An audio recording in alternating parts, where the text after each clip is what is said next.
जयपुर में UEM university में industry automation से संबंधित ड्यूअल डिग्री मेजर और माइनर विषय पर कॉन्फ्रेंस का आयोजन किया गया।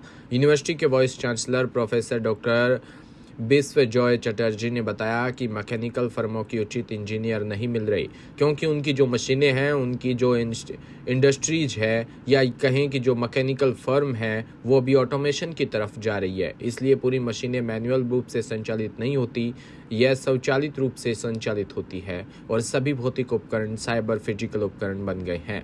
यूएम जयपुर के registrar professor doctor Pradeep Kumar Sharma ने बताया कि हमारे विद्यार्थी विश्व स्तर पर और आईआईटी, एनआईटी आदि में प्रत्येक हैकाथॉन और प्रतियोगिता में प्रथम स्थान प्राप्त कर रहे हैं।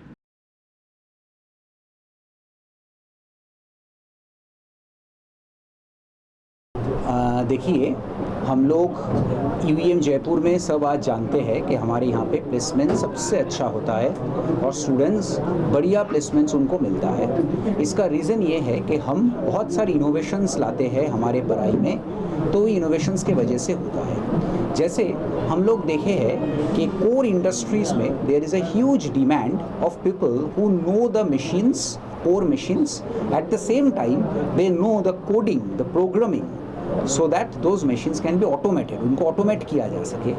तो हमारे यहाँ पे जो मेजर और माइनर डिग्री हम लोग स्टार्ट कर रहे हैं, कोई बच्चा अगर चाहे कंप्यूटर साइंस में मेजर और मैकेनिकल में माइनर कर लिए, तो उससे क्या होगा, उनके पास मेजर डिग्री और माइनर डिग्री का दोनों का ही साथ ये रहेगा कि he can do computer science, at the same time he can do the basic jobs which is required in the core industries also।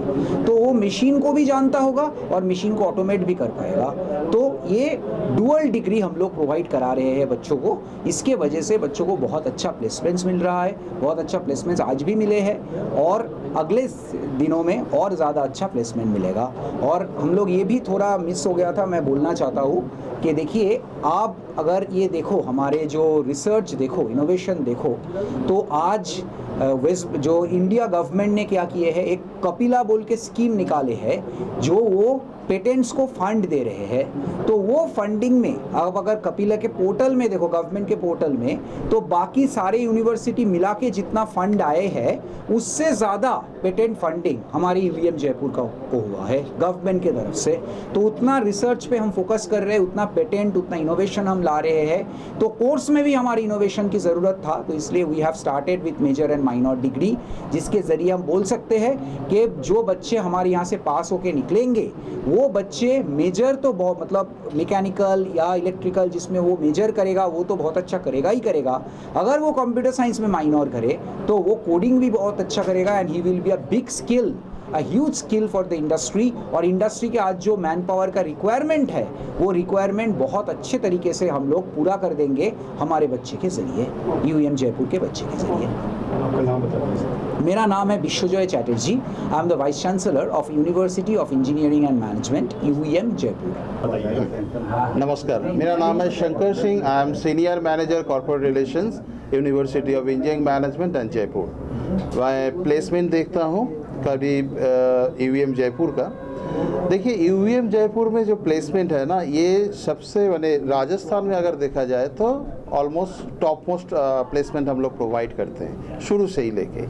तो इसके पीछे कुछ खास रीज़न भी है, क्योंकि हम लोग प्लेसमेंट के ऊपर ज़्यादा ध्यान देते हैं। जब बच्चे एडमिशन लेते हैं तब से ही हम लोग प्लेसमेंट का तैयारी स्टार्ट कर देते हैं। तो इसीलिए बच्चे तैयार हो जाता है, जब 4th ईयर आता है उस टाइम पे प्लेसमेंट में बच्चे बैठते हैं, आराम से प्लेसमेंट से वो जॉब निकालते हैं अपने। इसके छोड़ के भी हम लोग कुछ और डिफरेंट प्लेसमेंट पे कुछ इनोवेटिव चीज़ लाए हैं। जैसे हम लोग क्या करते हैं ना, कंपनीज़ को हम लोग बुलाते हैं हमारे कॉलेज में, जो इधर पे आके करीब 1 महीने तक रुकते हैं, रुक के अपने प्रोडक्ट के ऊपर हमारे बच्चे को ट्रेन करते हैं। उसके बाद हमारे बच्चे का इंटरव्यू होते हैं और कंपनी उसको सिलेक्ट करते हैं। तो इसमें कंपनी का भी फ़ायदा रहता है, हमारे स्टूडेंट्स को भी बेनिफिट रहता है। वो एक प्रैक्टिकल एक्सपोजर जानते हैं, सीखते हैं और उसको जॉब मिलना बहुत आसान हो जाता है इसमें। अभी हमारे पास और कुछ जो हम लोग स्टार्ट कर दिए हैं ऑलरेडी।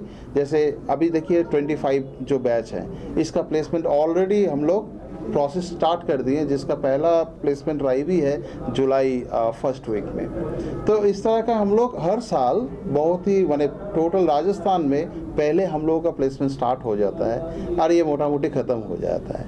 तो हमारे प्लेसमेंट में और एक चीज़ हम लोग मेंटेन करते हैं, वो ये है कि जब तक जो लास्ट बच्चा, जो इच्छुक बच्चे हैं प्लेसमेंट में, जब तक वो प्लेस नहीं हो जाते हैं, तब तक हम लोग उसको प्लेसमेंट के उसको इंटरव्यू देते रहते हैं। खाली यही नहीं है, मान लीजिए कोई पिछला साल का है, 23 पास आउट है, 22 पास आउट है, उसको अच्छा जॉब नहीं मिला, उसको सेटिस्फैक्ट्री जॉब नहीं मिला, तो हम लोग कंटिन्यू उसको भी इंटरव्यू में भेजते रहते हैं, करते रहते हैं, ऐसे करके। तो प्लेसमेंट में यूवीएम जयपुर बेस्ट सपोर्ट देती है। इसीलिए जी, मेरा नाम है Shankar Singh, senior manager corporate relation. Thank you. नमस्कार, सचिन पांडे मैं हूँ और मैं यहाँ पे प्लेसमेंट देखता हूँ university of Engineering and management में। तो बहुत सारे पॉइंट कवर हुए हैं प्लेसमेंट में, लेकिन एक जो पॉइंट हम बता रहे हैं कि बिकॉज हम लोग जो 25 बैच के लिए जो प्लानिंग कर रहे हैं, अभी 2 दिन बाद से ही, कल से ही हमारा जो है ट्रेनिंग सेशन स्टार्ट हो जाएगा, जिसमें करीब करीब हमारे बाहर से हमने 3-4 ट्रेनर और एक इंडस्ट्री पर्सन्स को बुलाया है, जो बच्चों को इनिशियल स्टेज में क्या क्या चीज़ें हैं, मार्केट में कौन कौन सी नई टेक्नोलॉजीज आ रही हैं, उसके बारे में बताएंगे। प्लस ट्रेनिंग मॉड्यूल जो है वो हम इंट्रोड्यूस करेंगे, कल से ही स्टार्ट करें 25 बैच के लिए। जो प्लेसमेंट हुआ है लास्ट जो है 24 बैच का, अभी रिसेंटली अगर हम इंटरनेशनल प्लेसमेंट का बात करें तो इंटरनेशनल प्लेसमेंट का एक यूके बेस्ड कंपनी जिसमें 5 बच्चे हमारे प्लेस्ड हो गए, that is salary is more than 10 lakh rupees, ठीक है, और वो थाईलैंड में जॉब करेंगे, इनिशियली जो है पोस्टिंग होगी। और बच्चे भी जस्ट हमारे 25 बैच का इंटर्नशिप के लिए जनरेटिव एआई नई टेक्नोलॉजीज के ऊपर करीब 10 बच्चों को कंपनी ने इंटरव्यू लिया, ऑस्ट्रेलियन बेस्ड कंपनी है वो, ठीक है। और जो प्लेसमेंट लास्ट हमारा हो रहा है कंटिन्यूएशंस में है डिफरेंट टेक्नोलॉजी को, क्योंकि नई नई टेक्नोलॉजीज के ऊपर बच्चों को, जैसे सेल्सफोर्स टेक्नोलॉजी है, जैसे जयपुर में बहुत सारी कंपनी, करीब 8-10 कंपनी ऐसी हैं जो सेल्सफोर्स के लिए बच्चों को हायर कर रही है, जो नई टेक्नोलॉजी है। और उसके बाद सॉफ्टवेयर डेवलपमेंट की नई, इवन जयपुर में करीब अगर देखा जाए 400 कंपनी है जो बच्चों को हमारा टच में है डायरेक्टली, जो हायर कर रही हैं बच्चों को। और मेन हमारा जो फोकस रहता है कि जितने भी बच्चे हैं, जितने हमारे बच्चे प्लेसमेंट के लिए एलिजिबल हैं, उनको एटलीस्ट एक ऑफर मिले या 2 ऑफर मिले मिनिमम, जो हमारे कॉलेज से लेके जाए। और मान लीजिए अगर सेटिस्फैक्ट्री नहीं हुआ कभी 2 साल बाद, 3 साल बाद, तो कभी भी हमें कनेक्ट कर सकते हैं ओवर लिंक्डइन, ओवर मेरा नंबर सबके पास, सब बच्चों के पास रहता है, वो कभी भी कनेक्ट करके। और because I am the part of alumni cell, तो उनसे हम कनेक्ट करते हैं 4 साल बाद भी, कहीं किसी सिटी में रहेंगे तो बच्चों से कनेक्ट करके वहाँ पे गेट टुगेदर करते हैं in domestic money in India में, चाहे बैंगलोर हो, चाहे हैदराबाद हो, मुंबई हो, पुणे हो, दिल्ली हो, in Jaipur also and Calcutta. आपका परिचय? Sachin Pandey, senior manager corporate relations. Jhalawar से खबर, जहां मिश्रौली ग्रामीण कस्बे में सोमवार को ईद उल अजहा का त्यौहार शांतिपूर्ण तरीके से मनाया गया। अमजद अली ने बताया कि कुर्बानी का पर्व ईद उल अजहा मुस्लिम समुदाय की ओर से पूर्ण अकीदत और पारंपरिक रीति रिवाज के साथ सोमवार को मनाया गया। जुलूस नई आबादी मस्जिद से शुरू हुआ, जो डग रोड मुस्लिम मोहल्ले होते हुए पुणे नई आबादी मस्जिद पहुंचेगा, जहां मौलाना शाहरुख मोहम्मद द्वारा सुबह 8:30 बजे ईद की नमाज अदा करवाई गई। मकराना से खबर, जहां बोरावड़ शहर में ईद उल जुहा पर मुस्लिम समाज ने सोमवार को अमन, चैन और आपसी भाईचारे की दुआ के साथ बकरीद की नमाज अदा की।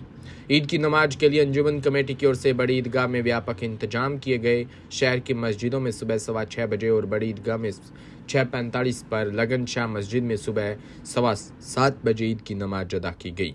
सभी मस्जिदों में मस्जिद के तमाम ईदगाह के मौलाना मुलजुबा हसन सलवी ने नमाज अदा करवाई। पोखरण से खबर, जहां मेघवाल समाज विकास समिति के खेताराम लीलड़ को निर्विरोध अध्यक्ष बनाया गया। जेमला निवासी खेताराम लीलड़ को सर्वसहमति से पोखरण मेघवाल समाज का अध्यक्ष चुना गया है। इस मौके पर खेताराम ने अपने विचार रखे और समाज में फैली कुरीतियों पर प्रकाश भी डाला और कहा कि समाज को इन कुरीतियों से बाहर निकालकर शिक्षा की तरफ मोड़ना ही मेरा पहला कार्य होगा।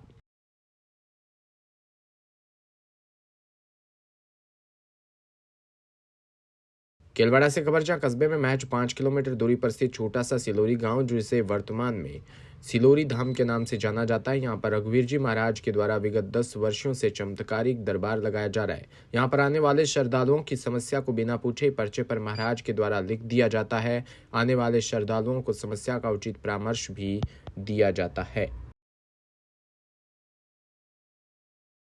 दरबार है, कब से लगा रहे हो? श्री सीताराम सरकार की जय, श्री सिलोरी धाम की जय। ये दरबार हमारे सिलोरी धाम में अभी पूर्णतः 2.5 से 3 साल हो चुके हैं। ऐसे मैं 10 साल से लगा रहा हूँ। यहाँ पर सिलोरी धाम में निःशुल्क दरबार लगाया जाता है। खाना निःशुल्क, पीना निःशुल्क, रहना निःशुल्क, धोना निःशुल्क, पूरी चीजें निःशुल्क, पर्चा निःशुल्क, इलाज निःशुल्क। तो श्री सिलोरी धाम ये राजस्थान के 12 जिले में है। तो आप जो भी आना चाहते हो राजस्थान के 12 जिले में आ सकते हो। 12 जिले से 50 किलोमीटर दूर केलवाड़े के पास हमारा श्री सिलोरी धाम लगता है, पूर्णतः निःशुल्क है। यहाँ पर असाध्य रोगों का निवारण माता रानी के दर्शन मात्र से ही हो जाता है। तो आपकी जो भी समस्या हो आप सिलोरी धाम में आ सकते हो और अपनी अर्जी लगवा सकते हो। जय श्री राम। भीलवाड़ा में हिंदी पत्रकारिता दिवस के उपलक्ष्य में Sai organisation of social improvement संस्थान द्वारा प्रतिवर्ष पत्रकार सम्मान समारोह का आयोजन अलग अलग जिलों में करते रहते हैं। इस बार भीलवाड़ा जिले को चुना गया। हिंदी पत्रकारिता दिवस 20 जून को रोडवेज बस स्टैंड स्थित वरिष्ठ नागरिक मंच ऑफिस पर राजस्थान गौरव पत्रकार सम्मान समारोह आयोजित होने जा रहा है। Sai organisation of social improvement संस्थान की संस्थापिका रेखा शर्मा ने बताया कि हिंदी पत्रकारिता दिवस पर भीलवाड़ा के प्रिंट मीडिया, इलेक्ट्रॉनिक मीडिया के 50 पत्रकारों को सम्मानित करेंगे। नमस्कार। Sai organisation of social improvement द्वारा पत्रकार सम्मान समारोह का आयोजन किया गया है, जिसका प्रथम बार नाम हमने ये भीलवाड़ा के अंदर पहली बार ऑर्गेनाइज हो रहा है और इसका नाम हमने राजस्थान गौरव सम्मान समारोह रखा गया है।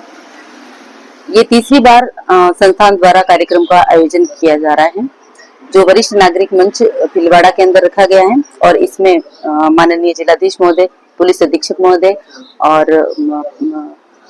सांसद महोदय और चेयरमैन साहब ये सभी पधार कर पत्रकारों को सम्मान पत्र प्रतीक चिन्ह प्रदान कर सभी जो सक्रिय पत्रकार हैं भीलवाड़ा के उन सभी को लगभग 50 पत्रकार इसमें सम्मानित हो रहे हैं और उन सभी को सम्मानित। भीलवाड़ा जिले में खनिज बजरी के अवैध खनन, निर्माण, भंडारण व पूर्णता रोक के लिए ठोस प्रभावी कार्रवाई के लिए चलाए जा रहे अभियान की समीक्षा बैठक जिला कलेक्टर नमित मेहता की अध्यक्षता में सोमवार को आयोजित हुई।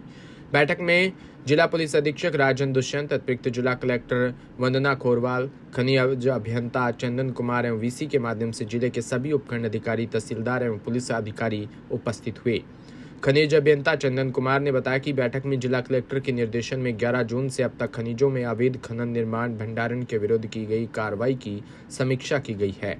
अभियान में अब तक कुल 17 प्रकरण बनाए जाकर 12 लाख की जुर्माना राशि वसूल की गई है।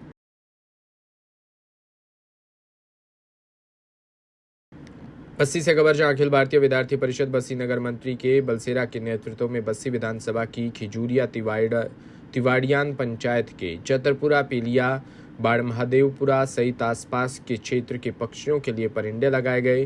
ग्रीष्मकालीन अवकाश में अखिल भारतीय विद्यार्थी परिषद के कार्यकर्ताओं ने पक्षियों के लिए परिंदे लगाए और प्रतिदिन उसमें पानी भरने व पक्षियों को बचाने का संकल्प भी लिया।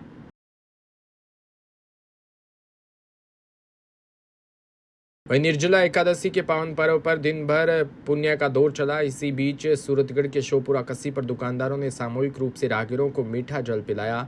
वहीं पालीवाला स्थित गौशाला के सेवादारों सोनू जांगड़ की टीम द्वारा एक ट्रॉली तरबूज गायों को खिलाए गए। सोनू जांगड़ ने बताया कि सुबह बाजार से एक ट्रॉली भरकर तरबूज खरीदे व सूरतगढ़ के पालीवाला के बीच सड़कों पर घूम रहे निराश्रित गौवंश को तरबूज खिलाए। कोलायत से खबर, जहां ज्येष्ठ मास की निर्जला एकादशी के अवसर पर कपिल मुनि मंदिर में प्रतिमा को विशेष सजाया गया। शहरी और ग्रामीण क्षेत्र के श्रद्धालुओं ने कोलायत के कपिल सरोवर में आस्था की डुबकी लगाकर देव दर्शन किए। श्रद्धालुओं ने कपिल मुनि मंदिर, गंगा माता मंदिर और पंच मंदिर सहित अन्य देव मंदिरों में दर्शन कर स्वस्थ शरीर की कामना भी की। जय श्री कपिल मुनि की। श्री कोलायत महर्षि कपिल मुनि की तपोभूमि पर आज निर्जला एकादशी को देखते हुए अच्छी भीड़ हो रही है श्रद्धालुओं की। श्रद्धालु आस्था की डुबकी लगा रहे हैं और भगवान कपिल मुनि के चरणों में धूप लगा रहे हैं। गंगा मंदिर, पंच मंदिर, चारों तरफ अच्छी रौनक दिखाई दे रही है और श्रद्धा भाव लोगों में बहुत अच्छा दिखाई दे रहा है और देश की शांति के लिए सभी प्रार्थना कर रहे हैं।